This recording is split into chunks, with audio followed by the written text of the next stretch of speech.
Hi, I'm Rick Steves, back with the fascinating story of Europe's art, from prehistory to the present. In this hour, we enter the Middle Ages, the era of soaring cathedrals, imposing castles, splendid stained glass, and even a unicorn or two. This is the art of Europe. Thanks for joining us.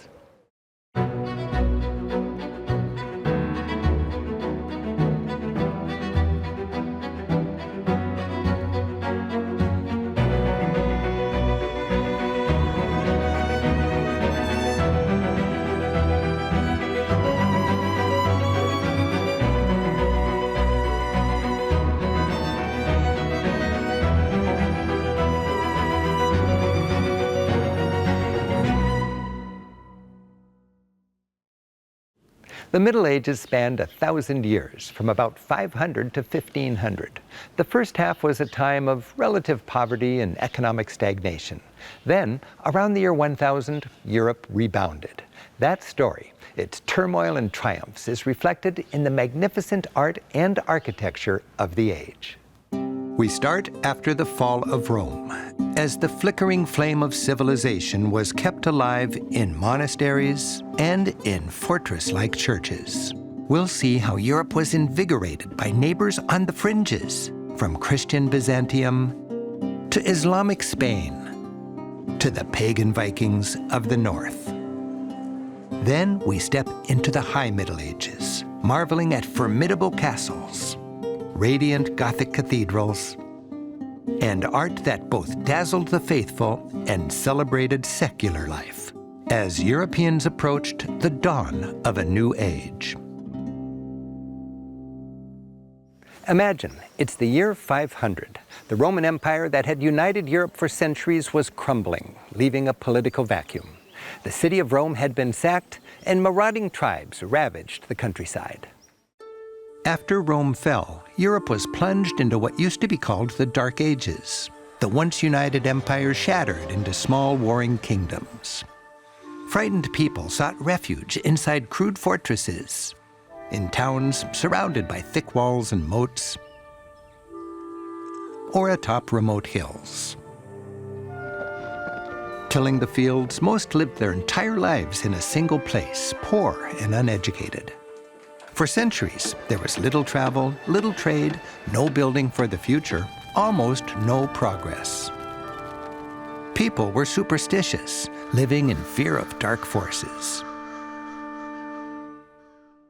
Desperate for security, they bowed down to the local warlord, who was armed with a castle and knights and backed by the church. The lord promised land and protection in exchange for loyalty and a tax on anything produced.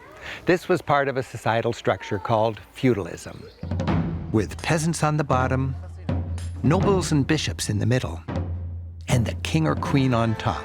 This feudal hierarchy would dominate the Middle Ages and produce some of medieval Europe's earliest treasures. Jeweled crowns, scepters, and fancy swords. The ceremonial objects that reinforced the message that the feudal order was endorsed by God and all-powerful.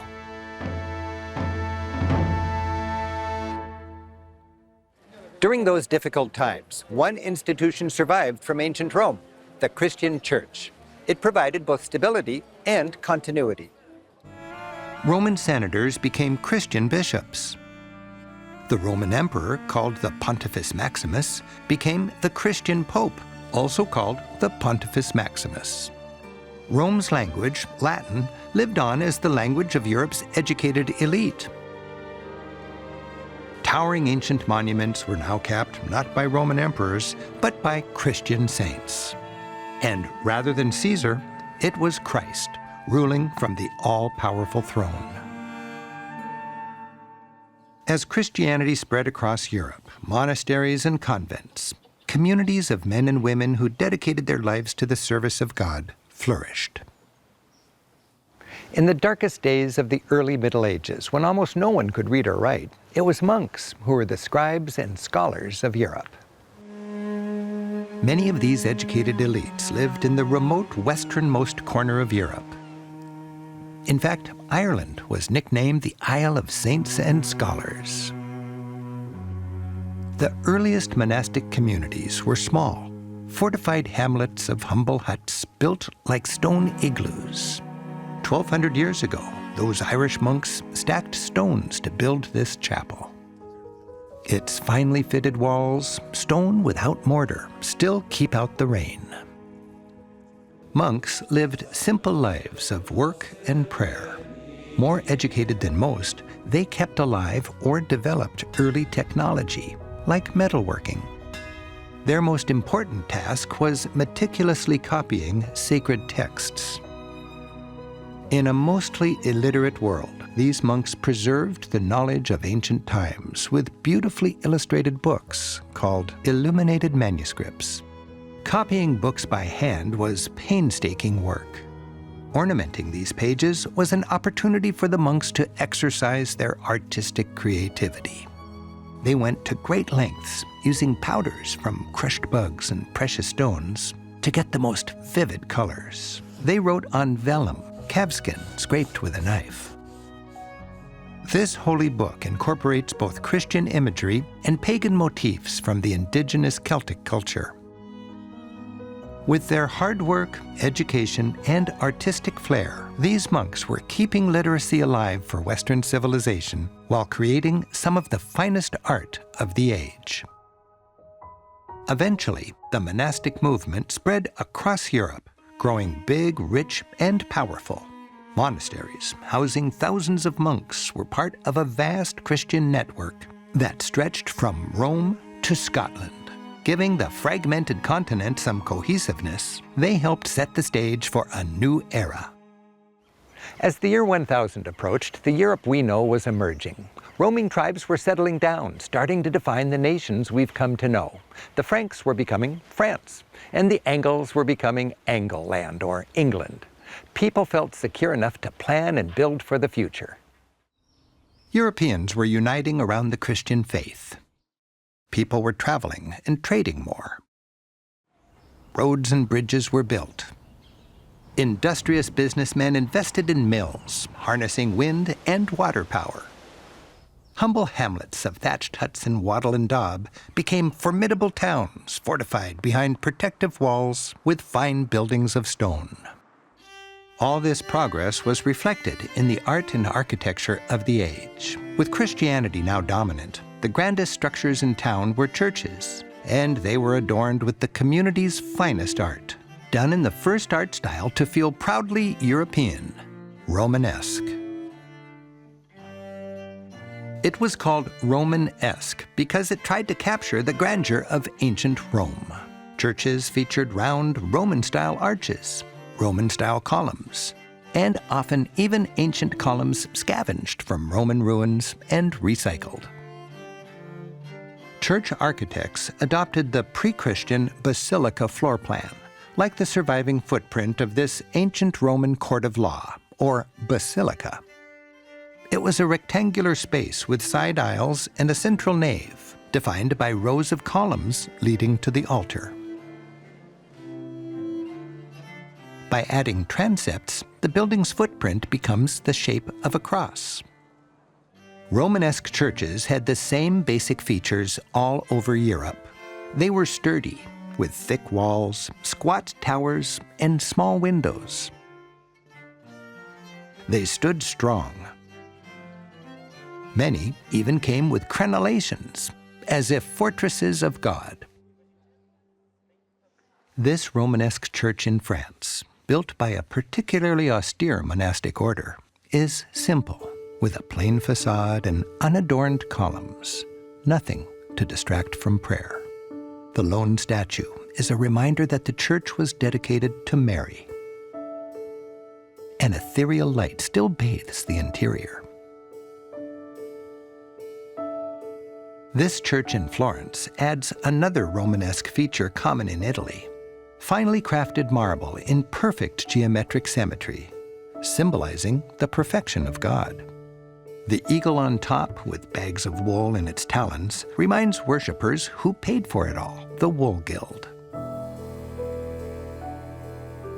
Stepping inside, you enter an exquisite holy space. With its carpet of marble floor, and colorfully painted wood ceiling. Asserting the church's power over secular society, the golden mosaic shows an earthly king offering his paltry crown to the all-powerful King in heaven. And in England, for nearly 1,000 years, pilgrims have set their sights on this Romanesque wonder, Durham Cathedral. Standing like a mighty fortress, the church is a classic example of the English version of Romanesque called Norman. Named for the Normans who invaded England in 1066 from France, bringing that dominant European style with them, this style features round arches, zigzag decorations, and soaring bell towers. The church honors Saint Cuthbert, pondering his coffin, embroidered sash, and exquisite cross. You remember all those monks who kept the flame of knowledge flickering through those early medieval centuries, making Romanesque marvels like the Durham Cathedral possible. Pisa's cathedral in Italy, dating from the year 1100, had evolved beyond the traditional heavy Romanesque feel. Pisan Romanesque feels light and elegant. Pisa's cathedral complex, famous for its leaning bell tower, is a reminder that in cities across medieval Europe, you found the same ensemble of important structures: the church, the bell tower, which, even when tipsy, set the tempo of life, marking the hours, the festivals, the call to worship, and the baptistry. Pisa's baptistry, like so many from this period, is freestanding. Its interior is simple and spacious. The finely crafted font is plenty big for baptizing adults by immersion. Imagine a religious service sung here, amplified by the remarkable acoustics, resulting in echoes long enough to let you sing three-part harmony solo.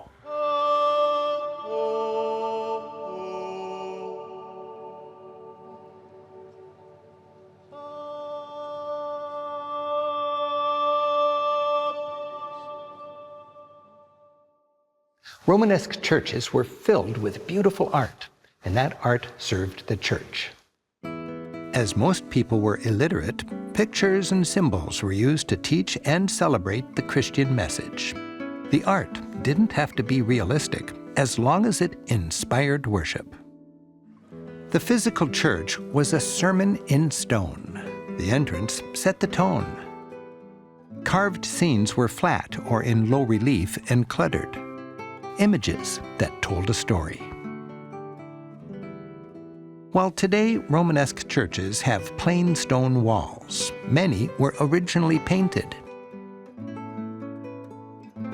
Paintings were full of symbolism, showing saints not inhabiting the dark, cold, and sinful world on earth, but in an ethereal heaven. Romanesque painting had a mystical kind of beauty. Here, it's the Annunciation, as the angel announces to Mary she'll give birth to the Messiah. All of nature, including goat herders in 11th century attire, celebrates the news. Christ's life unfolds, ending with the crucifixion and his return, triumphant over death, sitting on a rainbow and blessing all who gathered. At the high altar stands Jesus, alongside his ever-popular mother, known as the Virgin Mary, Madonna, or Our Lady, or Notre Dame. She was a compassionate and approachable figure, one that medieval peasants could pray to for help.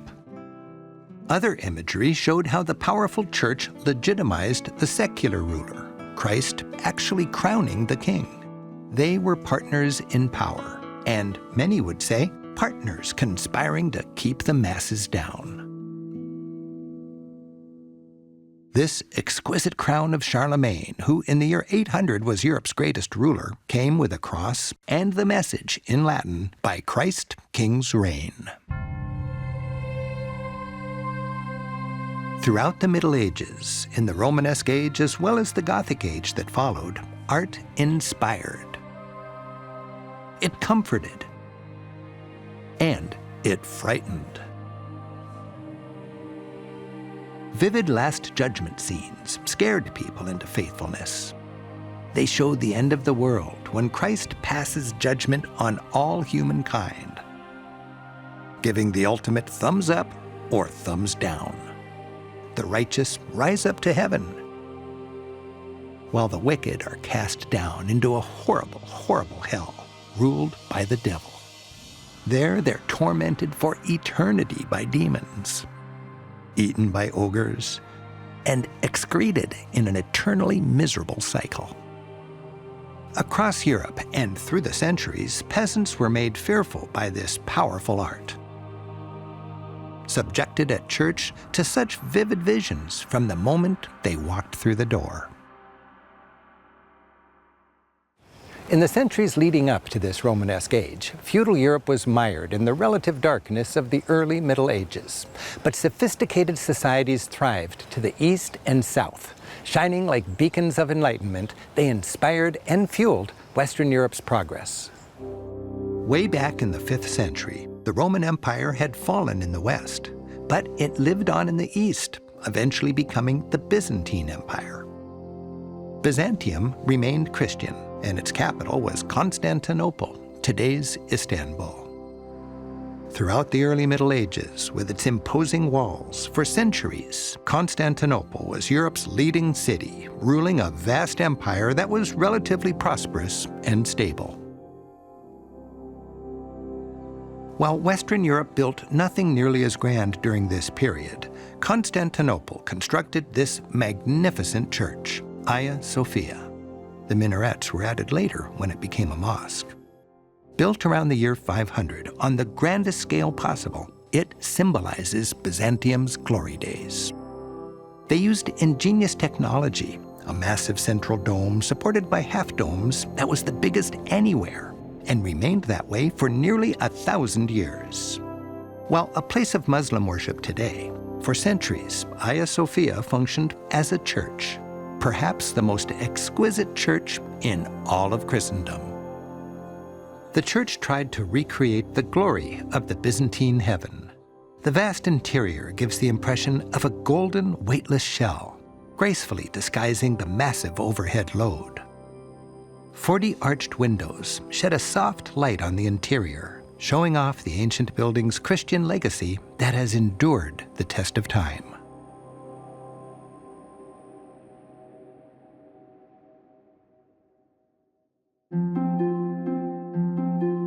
The Italian city of Venice is a reminder that the more advanced Byzantine culture reached westward, far into Europe. In the 11th century, St. Mark's Basilica was topped with Byzantine-style domes. Its decoration reflects that connection with the East. The basilica's fanciful facade is decorated with mismatched columns and statues, which were largely pillaged from elsewhere during the Crusades. The style? I'd call it early ransack. A good example of such plunder is this ancient Roman statue carved of purple porphyry, a precious stone quarried in Egypt and symbolic of power. By the way, the Crusades were a big deal back in the 12th and 13th centuries. Lots of important art was pillaged from Constantinople by rampaging crusaders, those Christian armies that stormed through Muslim territory in a series of religious wars through much of the Middle Ages.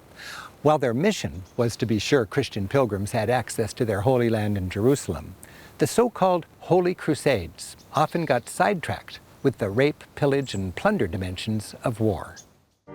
Of all the plundered art in this church, perhaps the grandest prize was a set of horses which overlooked Venice's main square. The precious originals, like so much of Europe's greatest art, are now inside, safely out of the elements. These much-coveted and exquisitely cast ancient bronze horses, so realistic, are certainly well-traveled. According to legend, they were made for the Greek ruler Alexander the Great in the 4th century BC. Taken by Emperor Nero to Rome, and then brought by Emperor Constantine to Constantinople, where the Venetian Crusaders stole them, took them home, and parked them here, in their main church. The church's entire interior glitters with gold leaf mosaic work. In good medieval tradition, it's slathered in the predictable Bible stories. The story of Adam and Eve, one of the most popular, unfolds like a cartoon strip. Adam lonely in the garden, the creation of Eve, and then trouble. From apple to fig leaf to banishment. The Venetians learned mosaic technique from the Byzantines, who inherited it from the ancient Romans, who paved their villas with mosaics. The Byzantines perfected the gold color, made of bits of glass with gold leaf baked in. These reflected the light to help illuminate an otherwise dark church, giving it the golden glow of the Byzantine heaven. St. Mark's Byzantine-style altarpiece is a stunning wall of gold, studded with precious rubies, emeralds, and pearls. Some 200 enamels, plundered from Constantinople, depict prophets, saints, and angels. And in the glorious center of it all sits Christ, the ruler of the cosmos. With its stunning art, St. Mark's Basilica is a vision of a highly cultured world that had been established by the Romans, was preserved by the Byzantines, and was now being reinfused into Western Europe. Meanwhile, in the southwest of Europe, the world of Islam was shining a highly cultured and influential light into medieval Europe. In the year 711, North African Muslims crossed the Strait of Gibraltar, conquering and converting. For the next 7 centuries, much of Spain was ruled by these Moors. Córdoba was the leading city of Muslim Spain. Arguably Europe's cultural capital in the 9th century, it had perhaps 10 times the population of Paris. Its massive former mosque dominates the tangled medieval city that surrounds it. Grand gates lead to the courtyard. Inside is a forest of delicate columns and horseshoe arches built 10 centuries ago. The columns and arches seem to recede to infinity, as if reflecting the immensity and complexity of God's creation. Under their rule, this distinctive style of the Moors spread throughout southwestern Europe, or the Iberian Peninsula. Granada's Alhambra, the last and greatest Moorish palace, shows off the splendor of that Muslim civilization. The math necessary to construct this palace dazzled Europeans of the age.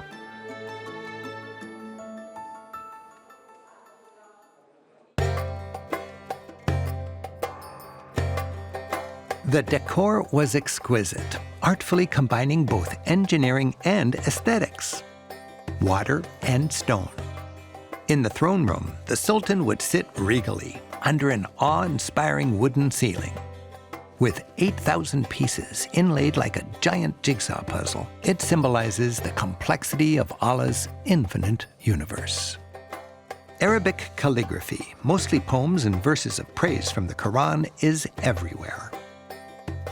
Muslims avoid making images of living creatures in holy spaces, believing that's God's work. But decorating with religious script is fine. One phrase, "Only God is victorious," is repeated thousands of times as if a sacred visual chant throughout the Alhambra. By the way, while churches portray people like this, in mosques, rather than images of saints and prophets, you'll see geometrical designs and calligraphy. This explains why, historically, the Muslim world excelled at non-figurative art, while artists from Christian Europe focused on painting and sculpting the human form. Artful Arabic calligraphy generally shows excerpts from the Quran and quotes from Muhammad. As a church would show portrayals of Jesus and God front and center, in a mosque, elaborate medallions of script high above the prayer niche read Muhammad or Allah. Christian forces slowly pushed the Moors back into Africa and reconquered Spain. With their Reconquista, Córdoba's mosque became a Christian church with a huge chapel planted in its center. Sevilla's Alcazar Palace soon housed Spanish kings. But even after the Reconquest, as Moorish artisans worked for Christian rulers, That Muslim legacy lived on in Spain. With Muslims on the southern fringe and Byzantines to the east, early medieval Europeans had one more surprisingly sophisticated culture on their northern border, the Vikings. Though best known as fierce marauders, the Vikings were also wide-ranging sea traders and hardy settlers with their own artful culture, one that dated back well before the 11th century arrival of Christianity to pagan times. Their remarkable ships are icons of those days of pillage and plunder. In formidable boats like this, finely crafted of oak, the Vikings ranged far and wide from their Scandinavian homeland. Gazing up at the prow of one of these sleek vessels, you can imagine the horror peasants as far away as France, England, or Ireland felt when those redheads on the rampage sailed up their river. It's often said that, for generations, the standard close of the prayers for many Europeans was not Amen, but "And deliver us from the Norsemen, Amen." Well, feared raiders, they also had a remarkable sense of beauty and design. That's clear in the excavations of the graves of Viking rulers. The Vikings worshipped pagan gods and believed in a life after death. And they believed you could take it with you. In their graves, archaeologists have found everything from jewelry to weapons, much of it with an impressive artistic flair. Viking chieftains were buried in their ships alongside their possessions, like fine leather accessories, ornately carved sleighs, or even a horse cart decorated with scenes from old Viking sagas. Their artistic objects seemed to provide a link between this world and the next. Over time, the Vikings intermingled with the Christian people they previously terrorized. Eventually converted and tamed, Vikings redirected their boat-building skills, and rather than sleek ships to raid in, they built fine wooden churches to pray in. There were once over 1,000 of these stave churches. Because little remains from societies that built primarily of wood, few of these churches survive. They were supported by pine poles or staves and slathered with a protective coat of black tar. Wood was plentiful and cheap. While the basic design reflects the simple technology of the age, more elaborate examples, like this one, stand as proud testaments to the Norse culture and its art. Carvings evoke the pagan roots of these early Norwegian Christians. Stylized dragons, reminiscent of those that once adorned Viking ships, probably functioned like gargoyles to keep evil spirits at bay. Interiors were stark and dark, with tiny windows and simple X-shaped crosses of St. Andrew, a local patron saint. The architecture guides your gaze upwards, toward heaven. The Vikings were yet another example of the blending of ancient pagan and Christian culture that would eventually create the Europe we know today. By the year 1000, Europe was on the rise. Entering a period called the High Middle Ages, it was a time of growing innovation, trade, and travel. Christianity was dominant, and people celebrated their faith by building great structures. The imposing Romanesque style was eventually eclipsed by an even grander style, Gothic. Gothic was an architectural leap forward, with taller and taller churches reaching for the heavens and filled with more and more light. Fueled by their faith, Europeans built towering cathedrals to the glory of God.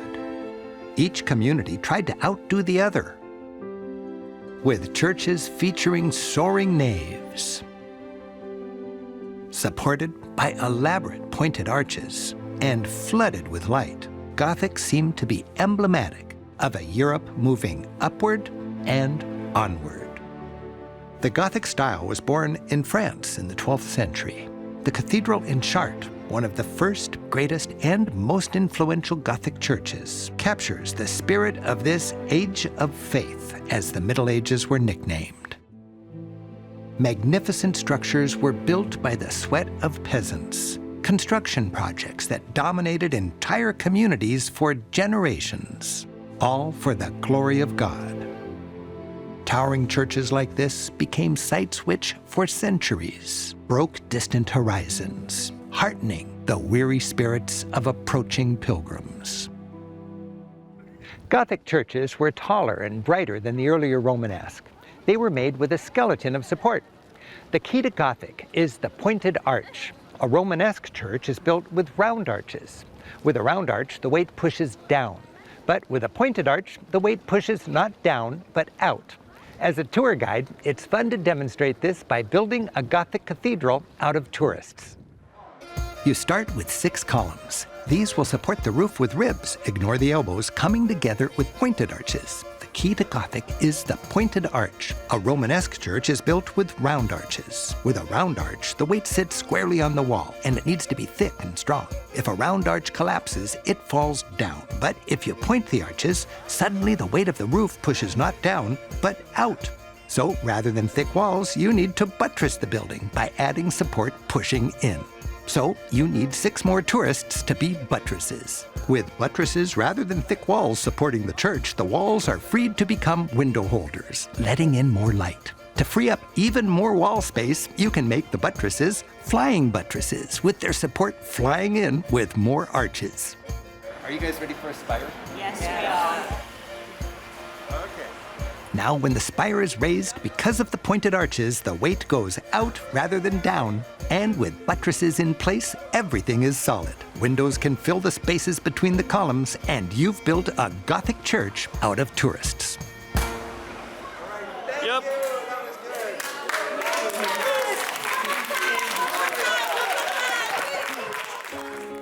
As the Gothic style spread outward from France, Europe was soon dotted with magnificent cathedrals.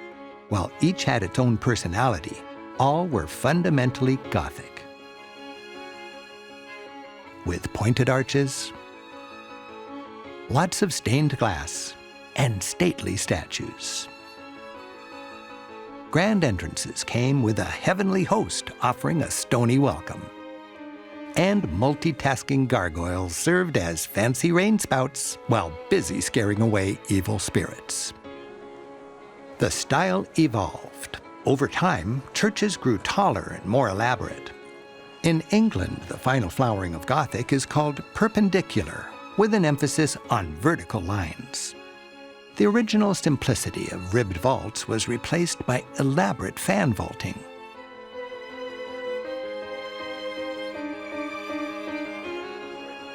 And this cathedral in Milan illustrates the final stage of Gothic, called flamboyant for its flame-like spires and over-the-top features. Bathed in the light of a Gothic interior, we appreciate how this style, with its huge windows filling the sacred space with light, is such an improvement over the darker Romanesque style. Most medieval churches are built to look like a Latin cross, with columns defining a long central nave and short arms called transepts. As the church generally faced east, the entry is the west portal. There's a north transept and a south transept, and the altar is in the east, symbolically facing Jerusalem. Religious pilgrimages were a big deal in medieval Europe, and the greatest churches were designed to handle large crowds during holy days and festivals. This space was the ambulatory, and it was designed for pilgrims who may have walked for weeks to get here to amble through the church. They'd circulate behind the high altar around the semicircular far end, or apse, worshiping at the various side chapels that fit their needs. Many Gothic churches have an enclosed space called the choir, often elaborately carved, where monks or VIPs could gather for more intimate services in an otherwise vast space. In a time when daily life was pretty bleak, attending Mass provided a needed escape, a peek at the promised glories that awaited the faithful. Even today, attending a service, especially in the choir, can spark a church to life by filling it with both worship and music.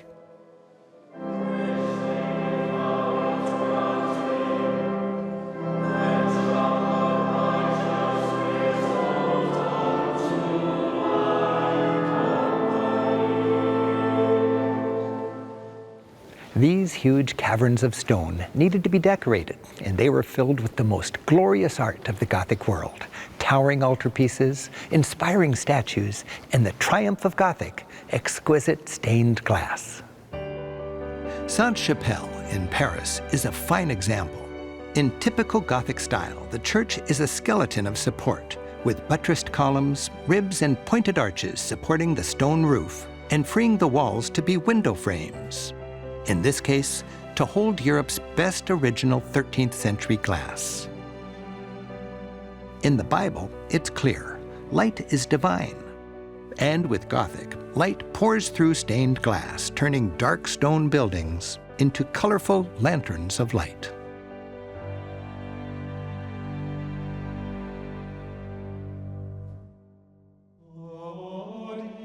Chartres Cathedral is beloved for both its stained glass and statues, which together weave a unified Christian story. In the Book of Chartres, as some nickname the church, the text is the sculpture and windows, and its binding is the architecture. The nave is vast, lit by magnificent 800-year-old stained glass. The light pouring through these windows was mystical and encouraged meditation and prayer. The stained glass was used to help teach Bible stories to the illiterate faithful, and it gave worshipers images to focus on as they prayed. Windows can be read from bottom to top, as if from earth to heaven. The brilliant color is from minerals mixed into the glass as it's made, such as cobalt for the dazzling blue. The windows lead the reader through a series of dramatic scenes. For example, the Last Supper, Jesus washing his disciples' feet, his betrayal with the kiss of Judas, and the crucifixion. The amazing thing, in the 21st century, Chartres is perfectly intact and can be read like a book today as it was 8 centuries ago. In England, the York Minster brilliantly shows that the late Middle Ages were far from dark. This window's the size of a tennis court. The intricacy of the stone framing or tracery, and how the tiny panes of glass are held together by lead, is exquisite. The fine details, far too tiny to see from the floor, are said to be for God's eyes only.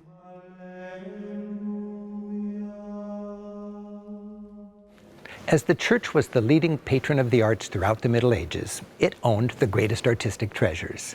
And many of those treasures remain in situ, not in the museums, but in the churches where they were originally designed to be seen.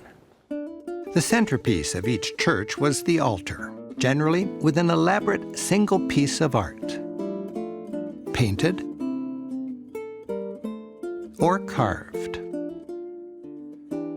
featuring Christ, the Virgin Mary, a patron saint, or a particular Bible scene. Some of the altarpieces were huge and overwhelming, telling the story of Christ scene by scene, from manger to resurrection.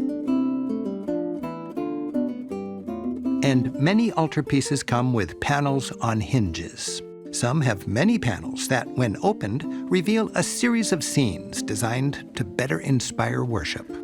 Here, we see the end of the Virgin's life on earth with heartbreaking medieval emotion. Many church altars had a painting like this one, showing Mary seated on a throne with baby Jesus on her lap. Flanked by saints with plate-like halos, it's made with real gold leaf to glow, especially in the candlelight. This opulent altarpiece also tells the story of Jesus, like pages of a comic book ripped out and laid side by side. It wasn't terribly realistic by modern standards. Mary's throne looks cockeyed, and the food could slide right off this table. But the art brought sacred stories to life, inspiring the faithful. Imagine the power of Gothic art emotionally, religiously, and politically. In the Middle Ages, art was the advertising of the day, a perspective-shaping tool. Artists were hired by the powerful to inspire and also to promote conformity.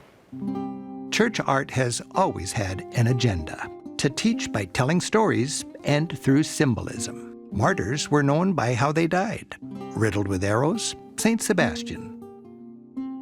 Decapitated, Saint Denis. Death by grilling, it's gotta be Saint Lawrence. Gospel writers are shown holding a book. If a man has a cross in his halo, it can only be Jesus. And some regular person suddenly in the company of saints? Likely an important financial supporter of the church, a reminder of how people believed such patronage could help get you to heaven. Accurate realism was not a concern. Paintings came with no natural setting, just an ethereal gold background. Buildings may have had four walls, but little sense of actual depth. Bodies were flat and expressions said little. The main thing, tell the story. And if the message wasn't clear enough, the artist could literally spell it out.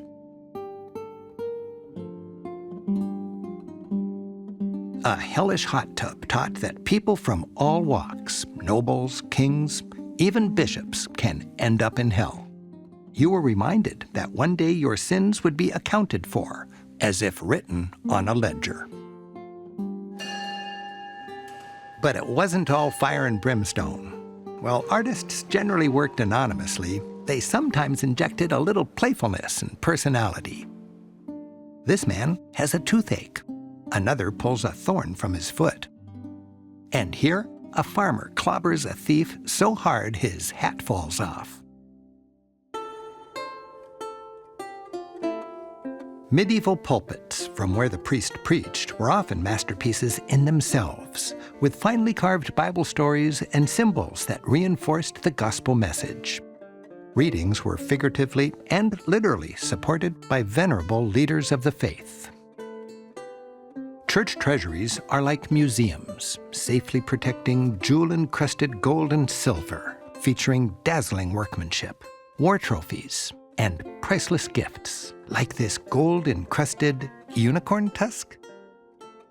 Dazzling jeweled vessels called reliquaries were often masterpieces of art designed to protect relics. A relic is some physical reminder of Christ or a saint, like their bones or possessions, the finger of Saint Teresa, the jaw of Saint Anthony, perhaps a skull of a saint complete with jewels and silver, or, better yet, a full, regally dressed skeleton. Holy relics were the ruby slippers of medieval Europe. To the faithful, relics had power. They helped answer prayers, win wars, and ultimately, they helped you get to heaven. That's why pilgrims traveled far and wide to venerate relics, making the High Middle Ages a golden age of travel. In Venice, they came for the supposed bones of Saint Mark. In Padova, the vocal cords of Saint Anthony. An especially sought-after relic was a supposed piece of the original cross, like this one, with an actual nail hole, carried in a jewel-encrusted case by the emperors. In Paris, this entire church, so famed for its windows today, functioned as a reliquary itself, purpose-built to house the supposed crown of thorns in all its glory. To this day, pilgrims pray at these relics. If a request for a miracle is answered, they might leave a votive. That's a token of gratitude for the saint's divine intervention. All of these elements, from relics to statues, from soaring arches to sun pouring through stained glass, were part of a unified ensemble of art, bringing the stone shell of a cathedral to life and designed to keep the church central to people's lives. Mix in a little music, and Gothic churches created a powerful experience, inspiring Europeans during this age of faith. Religion served art, and art served religion throughout the Middle Ages. But in the later centuries, with rising prosperity, secular art, art which had nothing to do with God, was becoming increasingly common. It was art that served not the church, but Europe's rich and powerful. And this included architecture in an increasingly secular society, from Brussels to Siena. It was the Gothic city hall, not the church, that towered over the main square. And the elites of the High Middle Ages built Europe's magnificent castles and fortresses, not for their salvation, but for both their protection and their pleasure. From Switzerland to the Rhineland, and from distant Scotland to the south of France. Castles and palaces provided a stage for the festivities of the medieval world, of chivalrous knights in shining armor, dazzling heraldry, and tournaments with flags flying.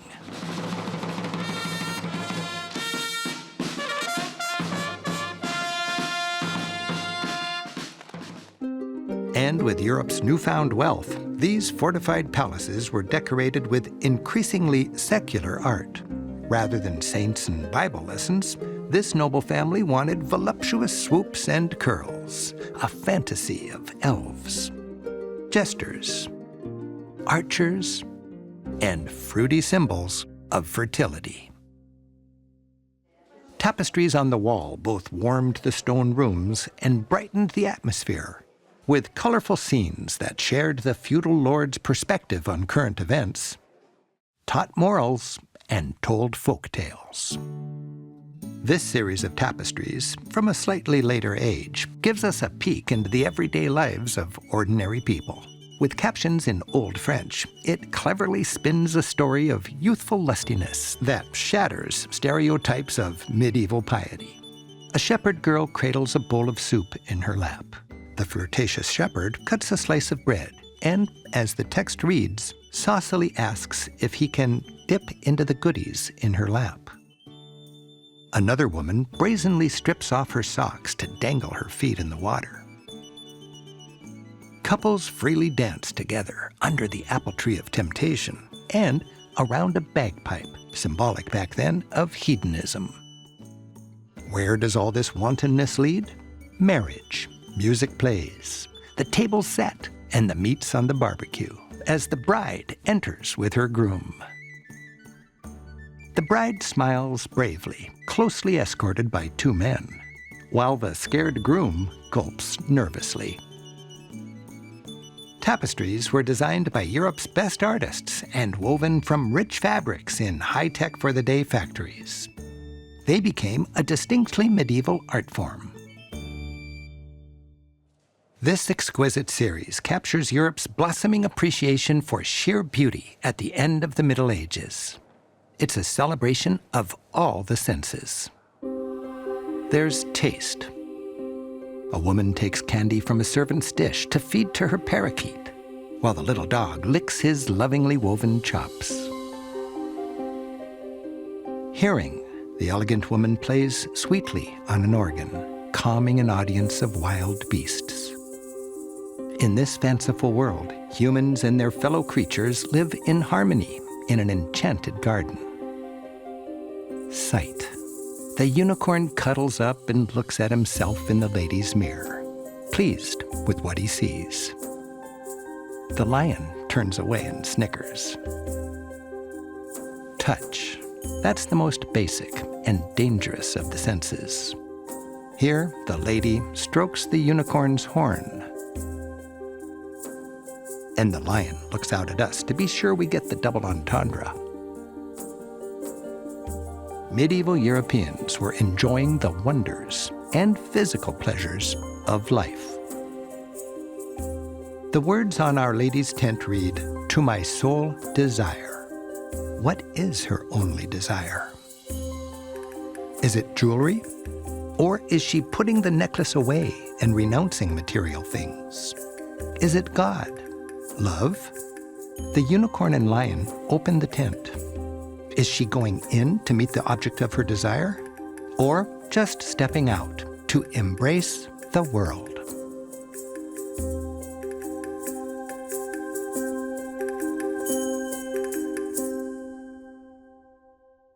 Toward the end of the Middle Ages, a new spirit was blossoming. People were stepping out of medieval darkness, and art was changing with the changing times. Artists now celebrated not just God, but the beauty of the created world, done in a style that was more realistic than ever. Nowhere was that new spirit stronger than in Italy. With its close connection to ancient Rome and as the center of the Christian faith, Italy was home to both scholars and pilgrims. Cities buzzed with free trade, strong civic pride, and budding democracy as they broke free from centuries of feudal rule. As this allegory from the 1300s illustrates, once run-down towns with chaos in the streets were becoming places where the shopping was brisk, construction's booming, students are attentive, and women dance freely in the streets.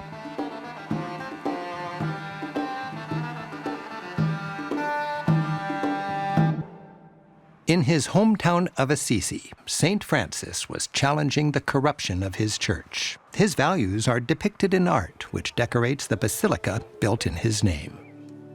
The artists who painted these frescoes employed unprecedented realism to celebrate the life of this down-to-earth man who inspired others and challenged a church in need of reform.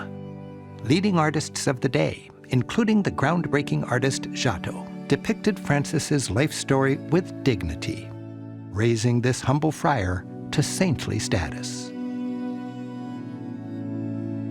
The artist captures the well-known episode where Francis preaches to the birds. The variety of birds represents nature and the diverse flock of humanity, all worthy of one another's love. In the compassionate spirit of St. Francis, artists here portrayed powerful emotions as never before. This angel turns her head sadly at the sight of Jesus, while another is in such anguish she tears at her cheeks in pain. Mary, traditionally shown forever stoic, faints in despair. Nearby in Padova, Giotto covered this glorious chapel with frescoes telling Bible stories with a realism that was astonishing for its day. Moving beyond the medieval norm with the standard gold leaf background, Giotto sets his scenes in the real world: rocks, trees, animals. His people, with their voluminous robes, are as sturdy and massive as Greek statues. Their gestures are simple but expressive. Arm raised shows anger. Head tilted down says dejection. And a tender kiss, caring love. He captures the dramatic moment when Jesus is arrested. Amid the chaos, Giotto skillfully throws the focus on the central action. Judas looks Jesus straight in the eyes and betrays him with that infamous kiss. After his execution, Jesus is taken down off the cross, and his followers weep over his lifeless body. John spreads his arms and wails, his cries echoed by anguished angels above. Each face is a study in grief, of the vulnerability and strong emotions of these almost believable angels. Giotto, considered the first modern painter, created scenes that were beyond anything that had been done in the entire Middle Ages. By painting biblical themes with a new realism, Giotto was embracing centuries of medieval tradition while pointing the way to an exciting, more modern future to come.